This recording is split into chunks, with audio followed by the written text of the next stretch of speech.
Dan memasuki segmen Kompas Bisnis bersama saya Mario Saro. Kelangkaan bahan bakar minyak alias BBM di stasiun pengisian bahan bakar umum atau SPBU swasta terulang. Stok kosong BBM swasta ini membuat masyarakat resah. Menteri ESDM Bahlil Lahadalia menyarankan SPBU swasta berkolaborasi dengan Pertamina dalam pengadaan.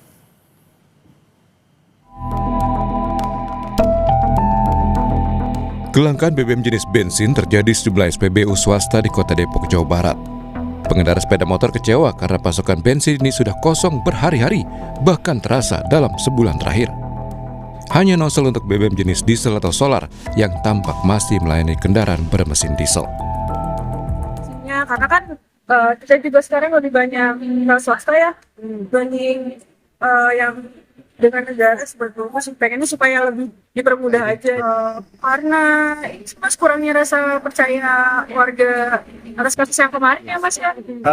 Katanya udah habis sih Pak. Saya udah berapa kali kesini ngecek, udah 2 minggu muter sini, nggak ada terus, sama di sel juga. Oh gitu. Nah, memang sebelumnya suka di SPBU swasta. Iya benar, karena kualitasnya lebih bagus Pak. Di motor saya lebih irit sih. Masalah kelangkaan bahan bakar minyak di sejumlah stasiun pengisian milik badan usaha swasta di Jabodetabek terus berlarut-larut. Persoalan yang sempat muncul pada Januari 2020 ini semakin sering selama sebulan terakhir. Menteri SDM Bahlil Lahadalia bilang sudah memberi kuota impor BBM swasta sampai 110% di tahun ini. Yang pertama, SPBU swasta itu sudah diberikan kuota impor 110% dibandingkan dengan 2024. Ini biar clear ya, kita sudah memberikan kuota impor 110%.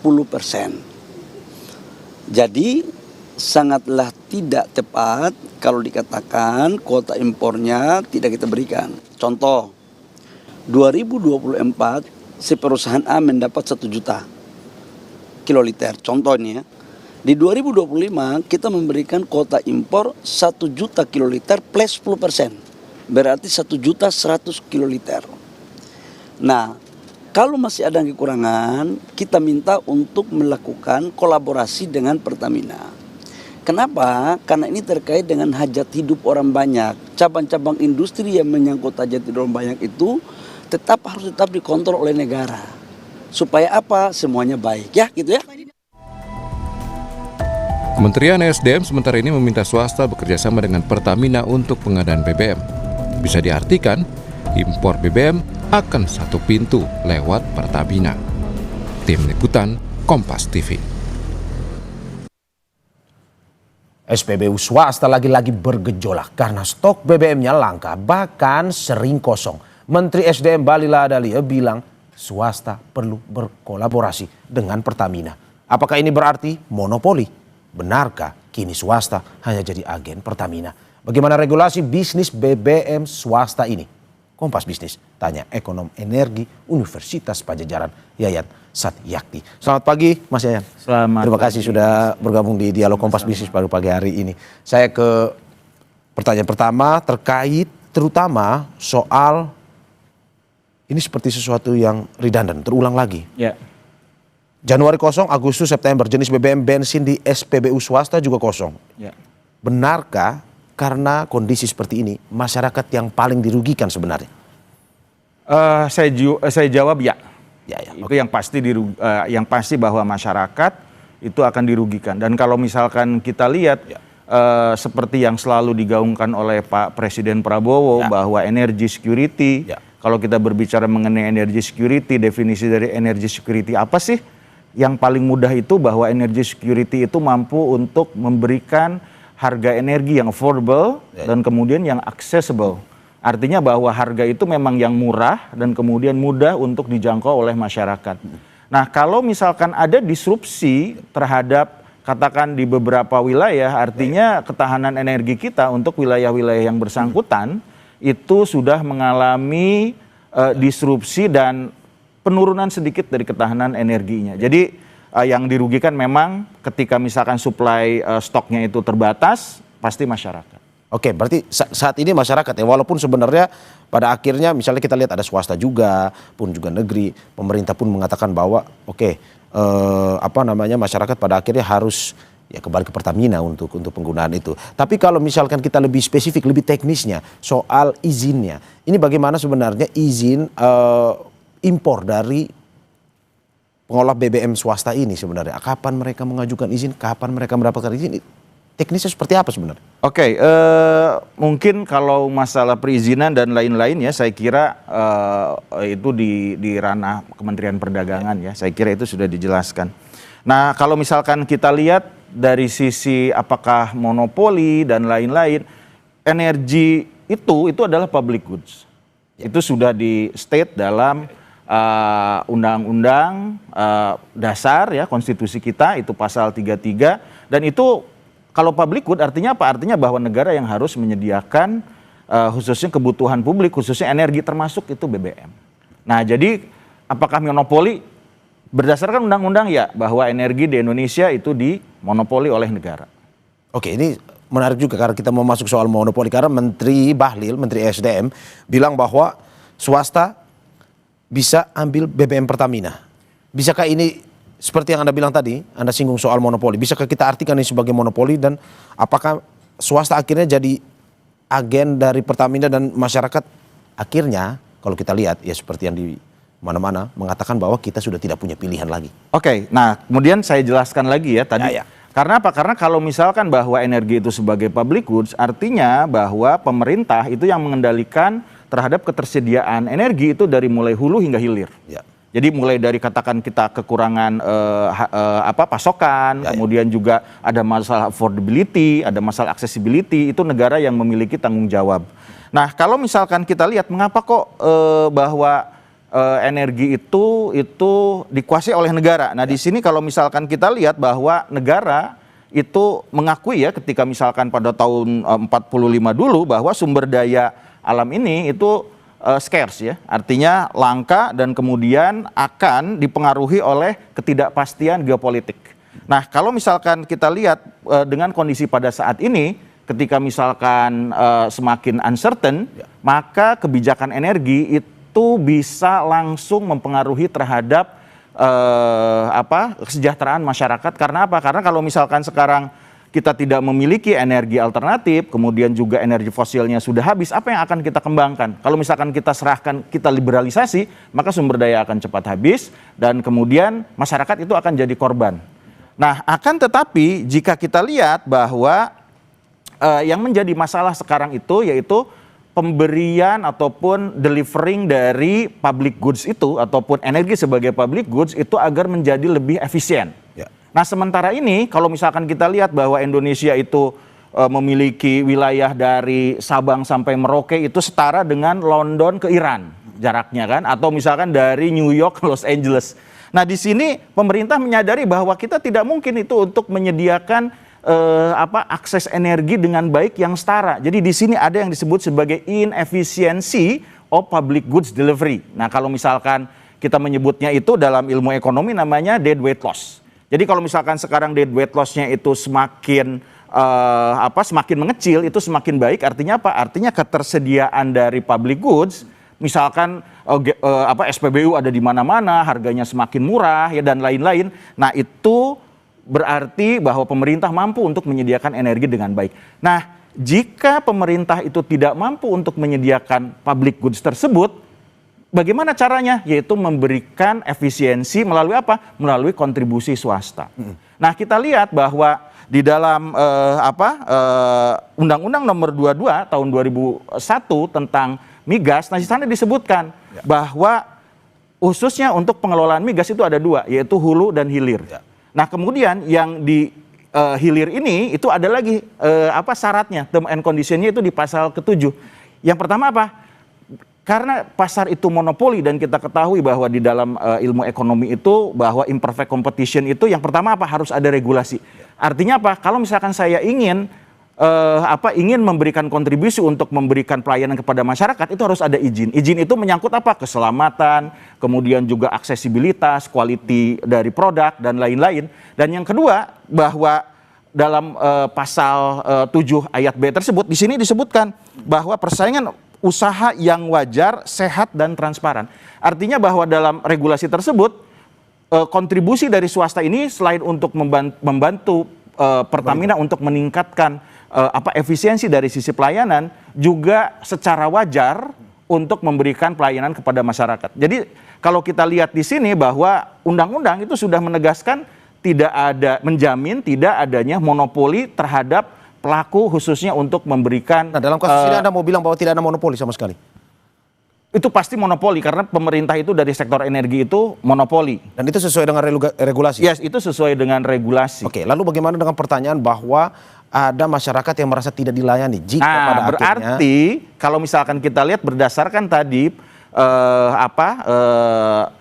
lanjutan dari pasal 7 ayat 2 bahwa persaingan itu harus kompetitif supaya apa? Supaya kita memberikan pelayanan kepada masyarakat, apalagi sekarang Pak Prabowo energy security tadi kan, ada affordability dan accessibility, berarti ada disrupsi dari sisi affordability dan accessibility yang dimiliki oleh pemerintah karena tidak bisa menyediakan harga yang lebih affordable dan accessible. Berarti ini permasalahannya bukan karena kekosongan, tetapi lebih ke soal bagaimana pemerintah memberikan layanan yang terbaik buat masyarakat, maksudnya seperti itu. Oke, dan kalau misalkan seperti ini, bagaimana harusnya, apakah ke depan maksudnya untuk penyuplai swasta ini, apa yang harus dilakukan? Apakah memang perlu pemerintah untuk nantinya menyuplai, misalkan menambah kuota itu, ataukah mau tidak mau kembali ke Pertamina masyarakat ini? Oke, nah jika kita lihat sekarang bahwa kita lihat pertama ada dua isu di sini yang harus dipecahkan. Yang pertama adalah isu mengenai rantai pasok internasional, karena kan kita semuanya impor ya, dan kemudian kita akan bergeser itu dari Singaporean Hub ke Singaporean Hub ke US Hub. Ini kan kalau kita lihat ini berdasarkan pada Trump Deal. Nah, Trump Deal ini itu menyebabkan bahwa Indonesia itu perlahan-lahan itu akan menggeser impor itu dari Singapura, dan kemudian juga akan mengalihkan impor dari Amerika Serikat, di mana Pertamina itu yang memiliki seolah-olah semacam lisensi lah. Nah, kalau kita lihat dengan kondisi uncertainty, katakan importasi dan kemudian geopolitik mengenai energi, nah sepertinya bahwa Pertamina ataupun pemerintah, ya saya katakan ini pemerintah ya, pemerintah itu ingin mengalihkan mandatori ini kepada Pertamina untuk apa? Untuk efisiensi dari penyediaan energi dan kemudian menggeser. Nah, akan tetapi saya kira silahkan pemerintah itu melakukan hal tersebut, tetapi di sini ada lack of technocracy. Jadi perencanaan ketika cost adjustment tadi itu tidak sesuai dengan yang diharapkan. Misalkan ketika misalkan ada penurunan kuota atau misalkan katakan oke lah kuotanya terbatas, tetapi ketika misalkan ada disrupsi dari sisi pelayanan, seharusnya pemerintah mungkin pada saat ini bisa membuka dalam jangka waktu tertentu untuk memberikan dan meningkatkan tadi affordability dan accessibility tadi agar masyarakat tidak merugi akibat adanya kebijakan tersebut. Nah, ini menarik karena saya coba tanyakan lagi Mas Yanto, karena ini menjadi salah satu yang dipertanyakan tidak hanya bagi orang yang pengguna, tetapi juga seluruh masyarakat terkait dengan tadi izin, bagaimana sebenarnya mekanisme impornya ke ini. Karena banyak masyarakat yang bingung bahwa kok hanya 10%, kok hanya katanya juga ada yang ya bagaimana cara impornya, bagaimana mendapatkan izinnya. Tadi Anda sudah bilang di Menteri Perdagangan. Tapi sebenarnya jangka waktu, bagaimana akhirnya dari pengajuan izin impor misalkan dari yang swasta untuk pada akhirnya bisa mendapatkan BBM ini dan akhirnya bisa dinikmati oleh masyarakat. Kalau teknisnya lebih detailnya seperti apa? Oke, pertama kita lihat beberapa waktu yang lalu Pak Prabowo mengatakan bahwa akan membebaskan kuota impor ya. Itu kita lihat kan. Nah, tapi kondisi pada saat ini, tapi mungkin kalau saya lihat bahwa seperti tadi saya katakan bahwa sektor energi itu adalah public goods, sehingga pemerintah wajib mengelola dan menjaga terhadap kestabilan dari stok ataupun supply dari pemerintah. Nah, sepertinya lama-kelamaan bahwa importasi ini itu memang akan dibatasi seperti itu, dan mungkin kalau misalkan izin dan lain-lain itu mungkin harus ke ESDM seperti itu. Oke, berarti lebih ke umumnya saja ya. Iya. Tapi kalau detailnya ya itu ESDM juga perdagangan ya. Iya. Oke. Nah, jika akhirnya swasta ambil BBM impor dari Pertamina, apakah soal regulasinya tadi, apakah ini melanggar hukum sebenarnya? Tapi sebelum Anda menjawab, kita usai jeda berikut. Ya.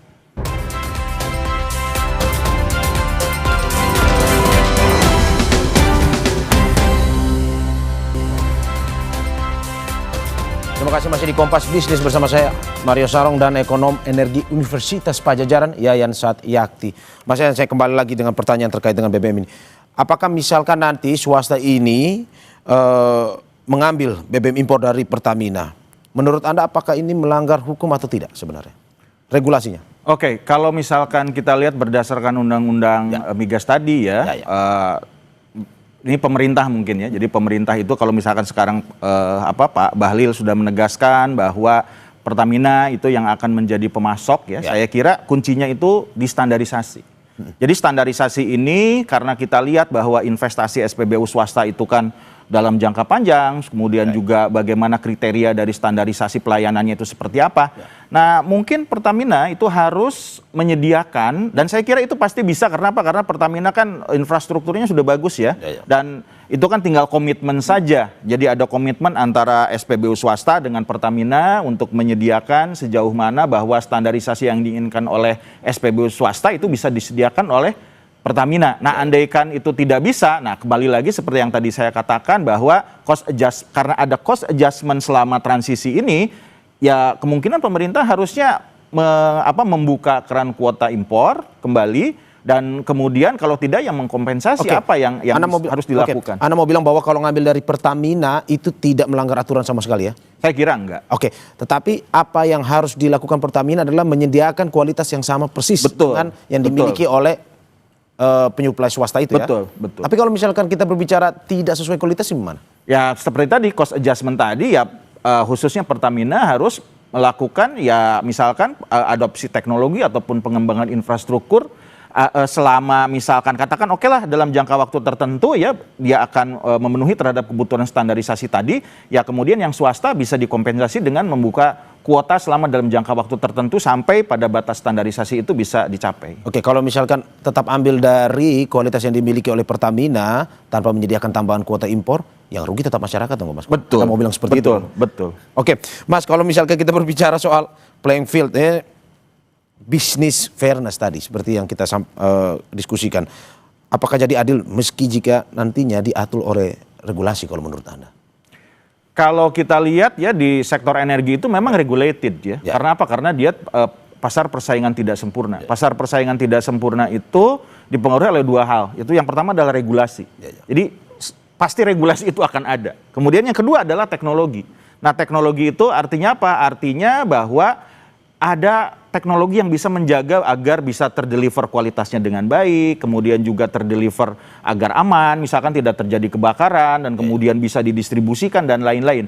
Jadi apakah misalkan regulasi itu ada, itu pasti akan diregulasi, tetapi yang memastikannya apa? Bahwa regulasi itu komoditas energi tersebut itu harus murah, kualitasnya bagus, dan bisa diakses oleh masyarakat. Itu kita bermain di lapangan ya, maksudnya dalam arti menyediakan sesuatu yang kualitasnya bagus tapi juga standarnya sesuai. Iya, betul. Oke, kalau kita kembali ke akar permasalahannya Mas. Kuota impor itu dibandingkan tahun lalu, kita saat ini ada 110% ya. Tapi ya kenapa akhirnya pertanyaannya, masyarakat juga bertanya, kenapa akhirnya bisa langka sebenarnya? Ya, ini mungkin bisa disebabkan oleh beberapa hal ya. Itu yang pertama bahwa sebagian besar masyarakat itu mengkonsumsi Pertalite. Dan kita ketahui bahwa khususnya Pertalite itu konsumsinya itu bukan turun ya, tapi semakin naik karena adanya inefektivitas dari subsidi energi itu. Karena apa? Karena golongan kaya itu mengkonsumsi barang-barang subsidi energi. Nah, kemudian kemungkinan bahwa nanti mungkin bisa dikonfirmasi ya ke Pertamina, mungkin My Pertamina ini itu sudah memiliki suatu katakan sistem di mana mampu untuk membatasi para katakan yang mengkonsumsi Pertalite itu menjadi lebih sedikit. Nah, sehingga dari pergeseran akibat hal tadi kemudian ingin memperoleh, katakan bolehlah dengan harga yang mungkin hanya sekian ribu rupiah, tapi saya memiliki kualitas yang lebih bagus dibandingkan dengan produk misalkan katakan Pertamina. Nah, sehingga adanya lonjakan ataupun shifting demand ini, ya ini yang menyebabkan kemungkinan kenapa khususnya di SPBU swasta, khusus untuk katakan yang standar 90, RON 92 ataupun 92 itu menjadi meningkat. Oke, singkat saja Mas terakhir, apa yang harus dilakukan pada akhirnya ini kembali ke masyarakat juga. masyarakat butuh ataupun perlu mendapatkan sesuatu yang baik sesuai dengan apa yang menjadi disediakan oleh negara. Masyarakat perlu mendapatkan kualitas terbaik walaupun pada akhirnya masih ada permasalahan seperti ini. Menurut Anda seperti apa solusinya? Singkat aja. Oke, solusinya itu menjaga transparansi, apalagi ini di sini energi itu adalah public goods dan juga meningkatkan aksesibilitas khususnya energi bagi seluruh masyarakat di Indonesia. Oke, dan kita harapkan ya itu bisa dilakukan oleh pemerintah ke depan ya. Betul. Transparansi itu. Terima kasih Ekonom Energi Universitas Padjadjaran Yayan Satyakti atas apa yang disampaikan, mencerahkan, bisa ya memberikan masukan untuk pada akhirnya ya masyarakat perlu mendapatkan hak yang sesuai dengan kualitas yang diberikan. Terima kasih sekali lagi, saudara. Setelah ini secara eksklusif mendapatkan visual terbaru pencarian 7 pekerja Freeport Indonesia yang terjebak longsor. Informasinya usai jeda.